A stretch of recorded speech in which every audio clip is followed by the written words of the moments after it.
English वाक्यों पर ज़्यादा फोकस कीजिए। हिंदी आपकी सहायता के लिए लिखा गया है। आज का जो वर्ड है इनलाइटन, बोलिए मेरे साथ एक बार, इनलाइटन। इसका मीनिंग क्या होता है, वाक्य में कैसे प्रयोग होते हैं, ये आप देखने वाले हैं अभी, तो ध्यान से देखते रहिए।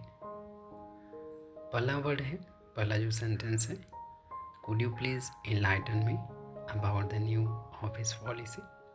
हिंदी दिए है, क्या आप कृपया मुझे नई कार्यालय नीति के बारे में सूचित कर सकते हैं। तो यहाँ पर इनलाइटन का मीनिंग दिया है सूचित करना।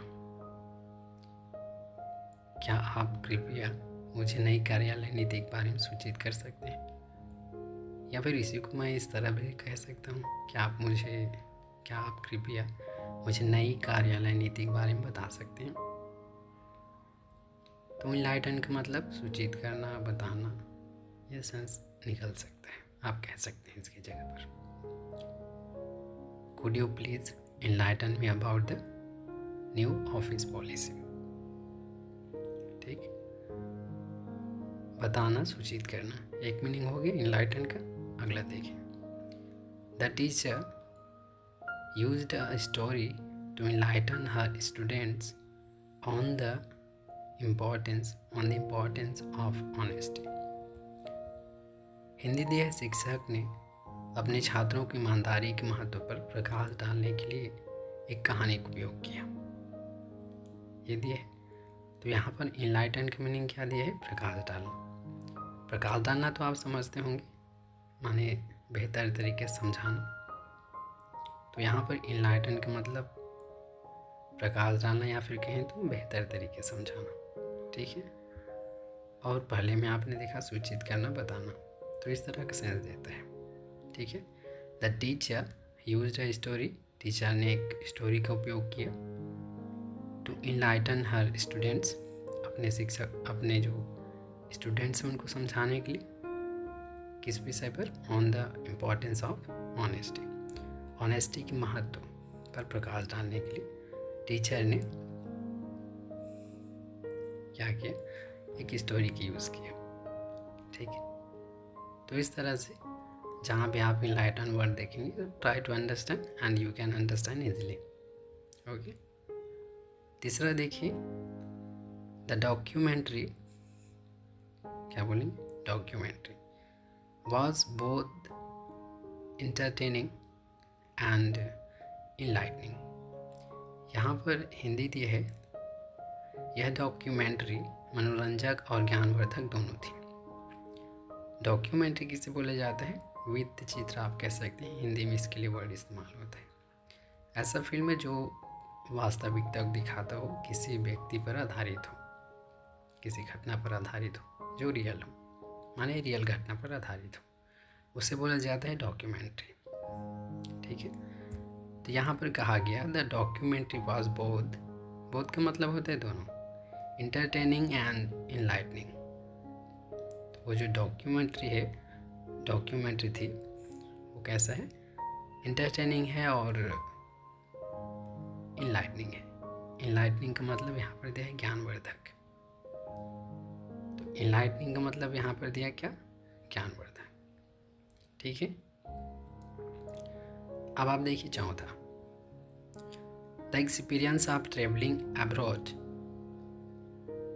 Can greatly enlighten one's perspective. Hindi दिया है, विदेश यात्रा का अनुभव किसी के दृष्टिकोण को बहुत रोशन कर सकता है। इंग्लिश देखिए, the experience of travelling abroad माने विदेश यात्रा का जो अनुभव है, एक्सपीरियंस है, कैन ग्रेटली इनलाइटन यहाँ पर रोशन कर सकते हैं, दिया है रोशन करना दिया, यहाँ पर वही मतलब ज्ञान को बढ़ा सकता है, आप कह सकते हैं, उसको बहुत से नॉलेज दे सकते हैं। The experience of travelling abroad can greatly enlighten one's perspective, माने एक व्यक्ति की जो दृष्टिकोण है, देखने सोचने का नजरिया है, उसे बढ़ा सकता है। तो इस तरह से बढ़ाना भी आप कह सकते हैं, प्रकाश डालना, बेहतर तरीके से वो समझ सकते हैं, ठीक है, समझा सकते हैं। क्या विदेश यात्रा का जो एक्सपीरियंस है, अगर कोई व्यक्ति विदेश यात्रा कर रहा है तो वो बहुत से कल्चर, बहुत सी भाषाएं, बहुत सी चीज़ों का उसे अनुभव होगा, तो उसका सामान्य सी बात है, उसके जो दृष्टिकोण है, सोचने समझने की क्षमता है, वो विकसित होगा, बढ़ेगा, उसे ज़्यादा नॉलेज मिलेगी। तो इसे कहा गया the experience of travelling abroad can greatly enlighten one's perspective, ठीक है। 5वां देखिए, a truly enlighten society is free from prejudice and superstition. बोलिए एक बार, सुपरस्टिशन। हिंदी में दिया है, एक सही मायने में प्रबुद्ध समाज पूर्वाग्रह और अंधविश्वास से मुक्त होता है।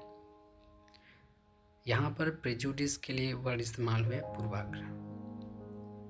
पूर्वाग्रह आप किसे बोलते हैं? प्रेजुडिस आप किसे बोलते हैं? किसी के विषय में जाने बगैर उसके विषय में राय धारणा बना लेना, उसके विषय में कोई राय बना देना,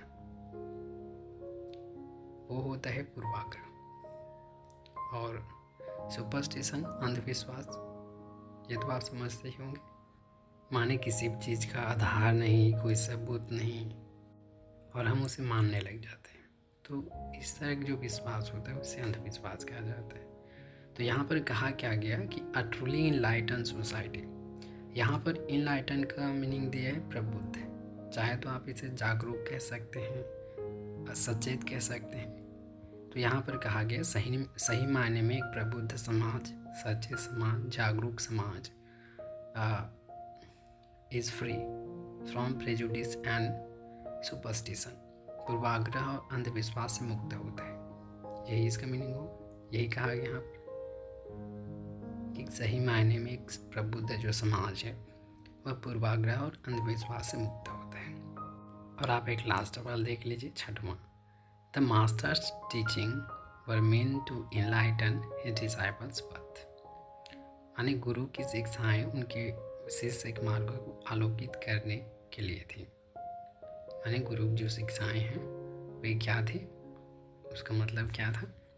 अपने शिष्यों के मार्ग को आलोकित करना या फिर प्रकाशित करना। तो इस तरह से यहाँ पर आपने देखा कि इनलाइटन का मतलब होता है प्रकाश डालना, समझाना, बताना, इस तरह की एसेंस देता है। तो इस वीडियो को पुनः देखिए या फिर खुद सुनिए इन्हें 1-2 बार, और इस तरह से आप अपनी इंग्लिश इम्प्रूव करेंगे। So it's all for today. Keep watching every video to improve your English. Thank you for your precious time. मिलते हैं अगले वीडियो में, तब तक अपना ख्याल जरूर रखिए। Thank you.